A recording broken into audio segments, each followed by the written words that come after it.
dosanya udah pasti neraka. Orang banyak pahalanya pasti surga.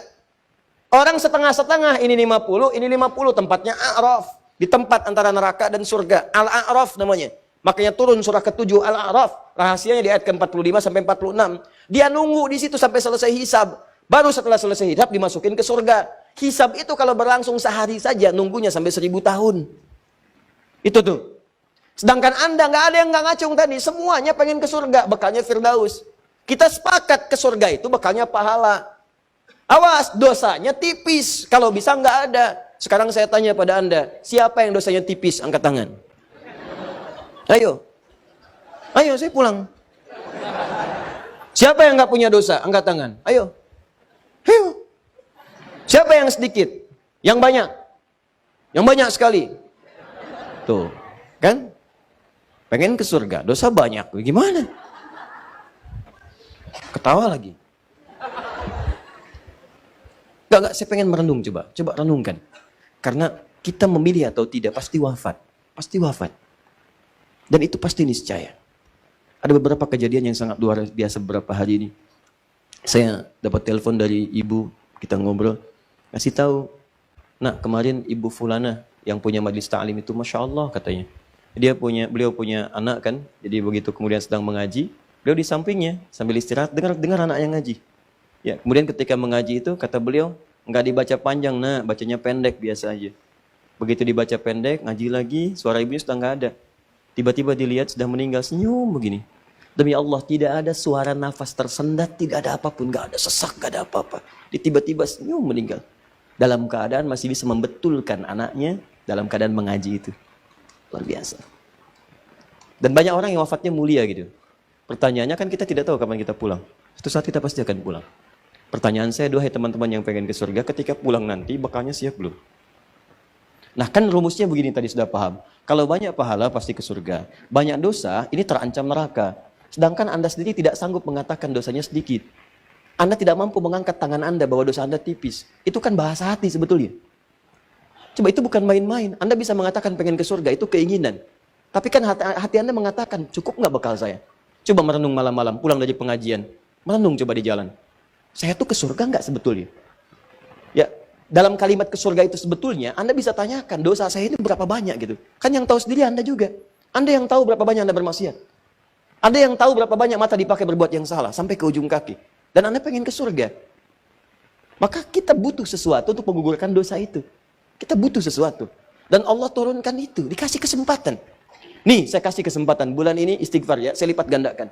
Mungkin kamu nggak sadar, karena tiap hari saya berikan kesempatan untuk istighfar, kamu nggak pakai. Mungkin kamu butuh motivasi. Nih saya kasih sebulan nih, yang ketika Anda istighfar, ketika Anda tinggalkan maksiat, saya lipat gandakan pahalanya untuk nutupin dosa-dosa kamu. Begitu Anda jaga pandangan dari maksiat, pahala berlipat. Begitu jaga lisan dari maksiat, pahala berlipat. Berlipat pahala itu untuk menggugurkan dosa-dosa yang banyak. Sebab ketika ini banyak, kan harus banyak pahala menggugurkannya. Makanya ada rumus sedekah jariyah. Jariyah itu yang berlipat, yang banyak, yang bisa menghilangkan dosa yang sudah berkumpul. Makanya kan Nabi ngasih rumus begini, kalau Anda bisa punya modal sedikit tapi keuntungan banyak dalam urusan akhirat, pakai.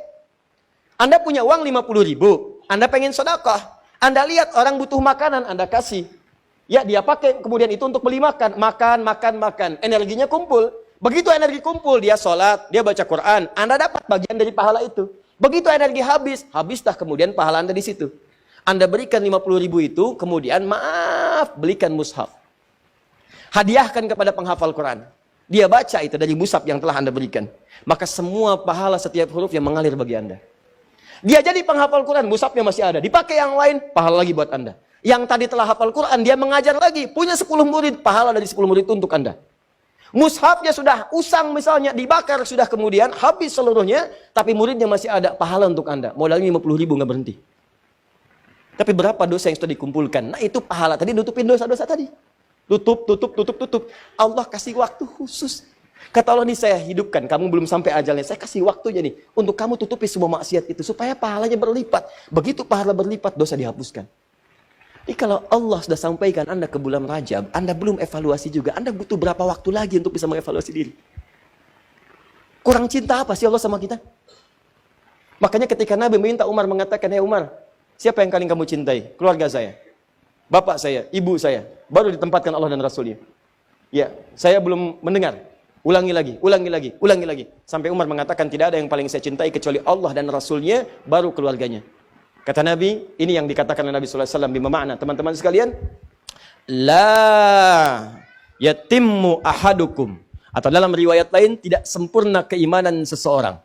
Awas hati-hati, sampai dia mencintai, menjadikan Allah dan aku lebih daripada yang lainnya.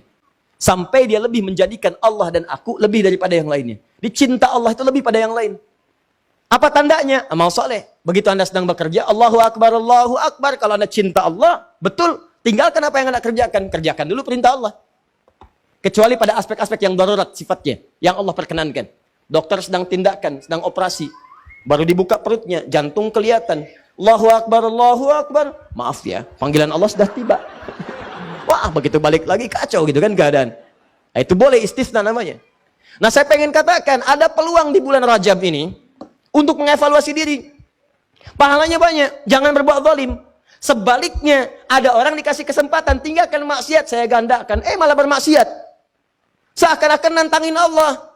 Saya kasih kesempatan ninggalin maksiat, saya gandakan pahalanya. Dia sengaja maksiat. Mata pakai maksiat lagi, telinga dengan maksiat sampai ke ujung kakinya. Maka kata para ulama, orang seperti ini, ketika dia diberikan kesempatan untuk meninggalkan maksiat, malah dia kerjakan, maka dosanya berlipat dari hari sebelumnya. Jadi bulan ini, kalau Anda meninggalkan maksiat, pahalanya berlipat. Kalau Anda berbuat dosa, pahalanya berlipat. Maaf, dosanya berlipat. Kalau Anda berbuat taat, dengan meninggalkan maksiat, maka pahala berlipat. Kalau Anda sengaja mengerjakan maksiat di bulan-bulan ini, bulan Rajab Anda kerjakan maksiat, maka dosanya pun berlipat dari sebelumnya. Cukup satu dosa, itu bisa menyebabkan Anda terhambat ke surga.